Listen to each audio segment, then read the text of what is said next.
បាទជំរាបសួរពីខ្ញុំមូន KA ថ្ងៃនេះខ្ញុំអានបាតដៃបងស្រីបញ្ចប់ពីព្រោះខ្ញុំអានតែ3វគ្គទេដោយសារតែមនុស្សយើងក៏វាមាន3វ័យដែរអញ្ចឹងអ្វីគឺយើងធ្វើតែ3ទេដើម្បីឲ្យស្រួលកុំឲ្យវែងអន្លាយពេកជាបឋមនេះគឺខ្ញុំសូមអបអរសាទរបងដែលនៅថ្ងៃអនាគតទៅទទួលបាននៅគេហៅថាភាពរីករាយសប្បាយរីករាយជោគជ័យនៅក្នុងឆាកជីវិតនៅក្នុងវ័យចាស់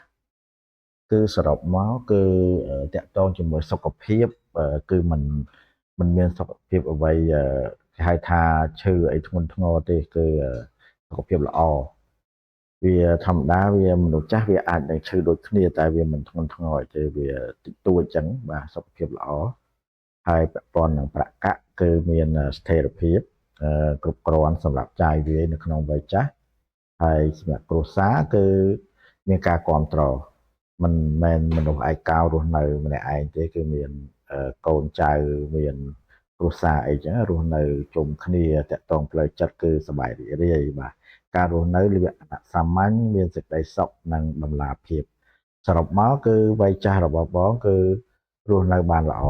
មានសន្តិភាពហើយនឹងមិនខ្វះអ្វីឡើយបាទអញ្ចឹងសូមអបអរសាទរទី1បាទអញ្ចឹងយើងចូលទៅការស៊ីជម្រៅនៅក្នុងវ័យចាស់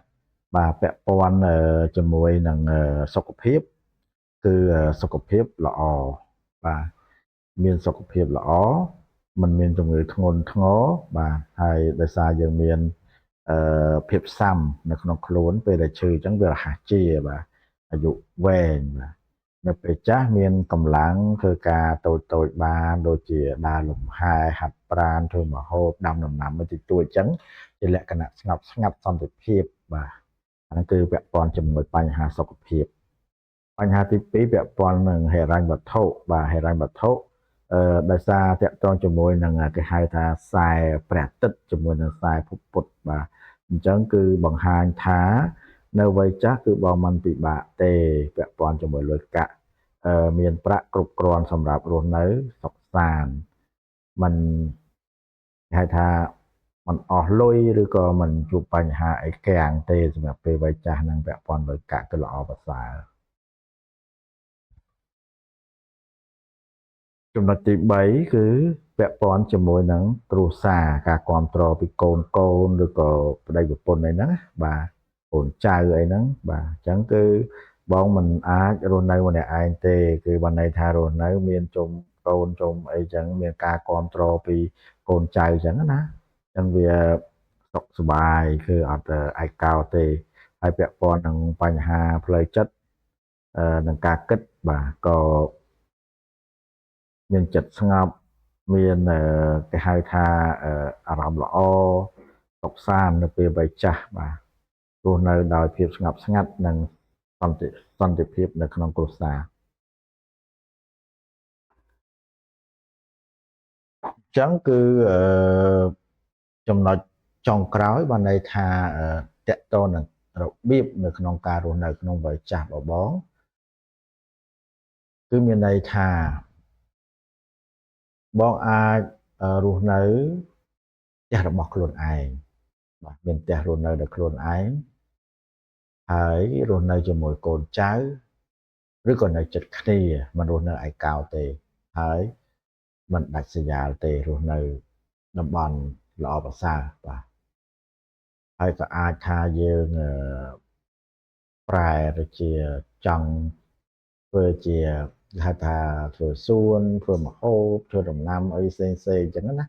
ដើម្បីមានភាពស្ងប់នៅក្នុងអារម្មណ៍របស់យើងអញ្ចឹងអានេះគឺបញ្ចប់មកគឺនៅក្នុងខ្សែបាតដៃរបស់បងគឺ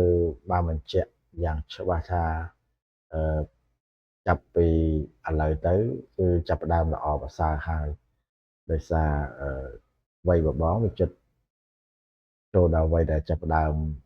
ល្អប្រសើរហើយអញ្ចឹងវាជាធម្មតានៅក្នុងឆាកជីវិតមនុស្សយើងវាតែងតែមានឧបសគ្គទោះជាល្អយ៉ាងណាក៏វានៅតែមិនមិនអាចគេចផុតពីទុក្ខដែរមនុស្សយើងប៉ុន្តែ នៅក្នុងចំណោមមនុស្សបានន័យថាយើងបសាជាងគេច្រើនហើយអញ្ចឹងមានការជាប់គាំងឬក៏មានបញ្ហាអីតិចតួចអាហ្នឹងគឺជាបញ្ហាធម្មតារបស់យើងអញ្ចឹងអត់មានអីដែលត្រូវពិបាកទេគ្រាន់ថាសំខាន់បំផុតអ្វីដែលយើងចង់បានមិនថាបងមិនថាខ្ញុំចង់បានបែបហ្នឹងគឺការដែលយើងចាស់ទៅមានឧបចុកគ្រប់គ្រាន់មានសេចក្តីសុខកូនចៅស្គាល់ទុក្ខធុរៈបាទរស់នៅមានសុភមង្គលលក្ខណៈបែបធម្មជាតិអាហ្នឹងគឺជាហៅថាឋានសួគ៌របស់មនុស្សដែលចង់បានអញ្ចឹងខ្ញុំក៏សូម